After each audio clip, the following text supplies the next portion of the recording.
अस्सलाम वालेकुम स्टूडेंट्स। आज हम क्वेश्चन नंबर 7 और 8 करेंगे एक्सरसाइज 4.2 का।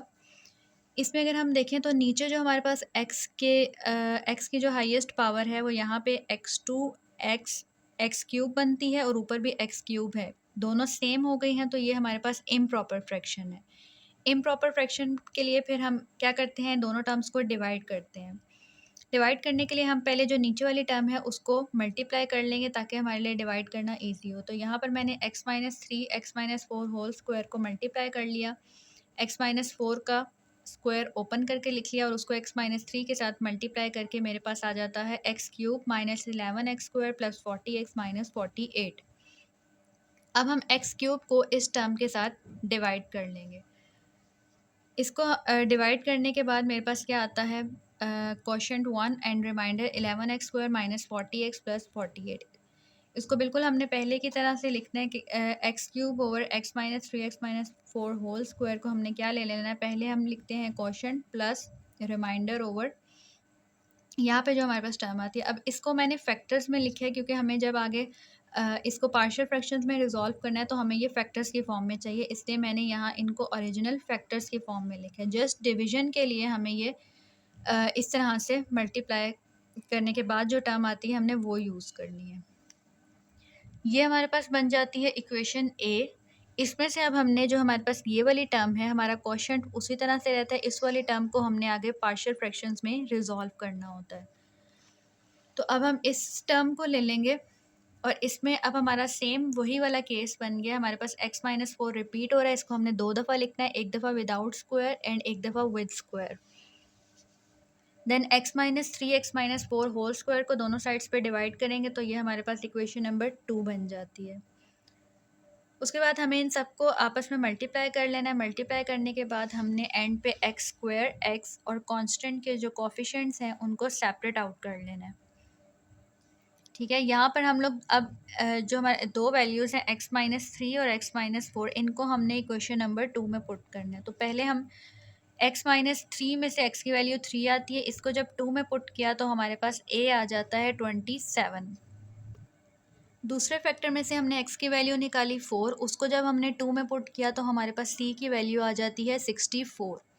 नेक्स्ट हमने कोफिशिएंट्स कंपेयर कर लिए एक्स स्क्वायर के, एक साइड पे a प्लस बी था और एक साइड पे एक्स स्क्वायर के साथ 11 था। तो इसमें हमने a की वैल्यू पुट कर देनी है 27, यहाँ से हमारे पास b आ जाएगा -16। अब हमने a b और c की वैल्यूज इक्वेशन नंबर 1 में पुट कर दी तो हमारे पास आ जाता है 27 over x-3 minus 16 over x-4 plus 64 over x-4 whole square. फिर हमें इन्हें अपनी ओरिजिनल इक्वेशन नंबर ए में भी पुट करना है जहाँ पे इनके साथ क्वोशंट भी ऐड हो जाएगा।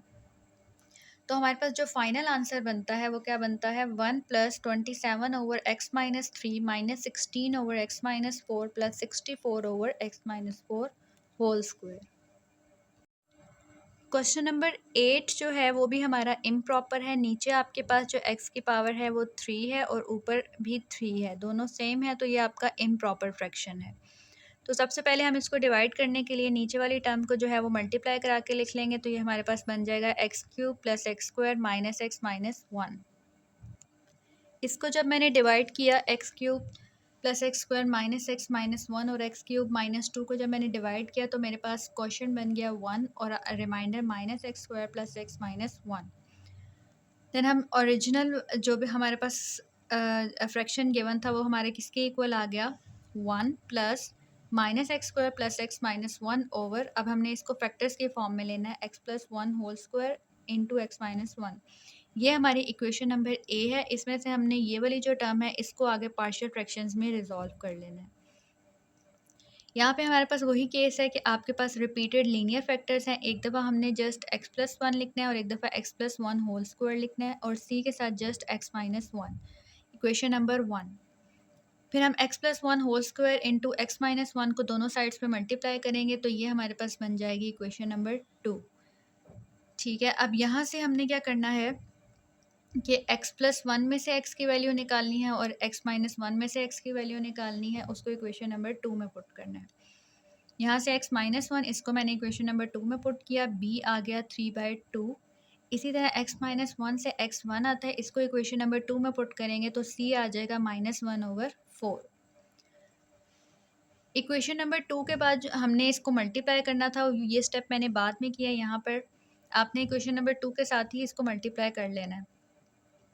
इसको जब मैंने सारा मल्टीप्लाई किया, एंड पे एक्स स्क्वायर, एक्स और कांस्टेंट के कोफिशिएंट्स जो हैं वो अलग-अलग करके लिख देने हैं। यहाँ पे मुझे a की वैल्यू निकालने के लिए एक्स स्क्वायर के कोफिशिएंट्स कंपेयर करने हैं। यहाँ पर मैं देखूँ तो मेरे पास एक्स स्क्वायर -1 है और यहाँ पे a प्लस सी, तो ये बन जाएगा -1 is equal to a plus c. यहाँ पे मैंने c की वैल्यू डाल के मेरे पास a की वैल्यू आ जाती है, दैट इज़ -3/4। अब a, b और c की वैल्यूज़ हम इक्वेशन नंबर 1 में पुट करेंगे तो हमारे पास -3/4x + 1 + 3/2x + 1 whole square -1/4x - 1 आ जाता है।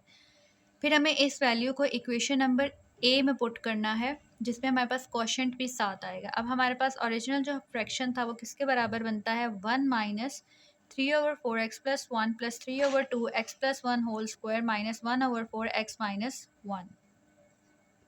यहाँ तक हमारी एक्सरसाइज 4.2 के 8 क्वेश्चंस जो हैं वो कंप्लीट हो चुके हैं। अगर आपको कोई भी प्रॉब्लम हो आप कमेंट कर सकते हैं, और इसके अलावा अगर आपको इसके पीडीएफ नोट्स चाहिए हों तो आप वो भी कमेंट सेक्शन में बता सकते हैं। आपको इसके जो पीडीएफ नोट्स हैं वो भी प्रोवाइड कर दिए जाएंगे।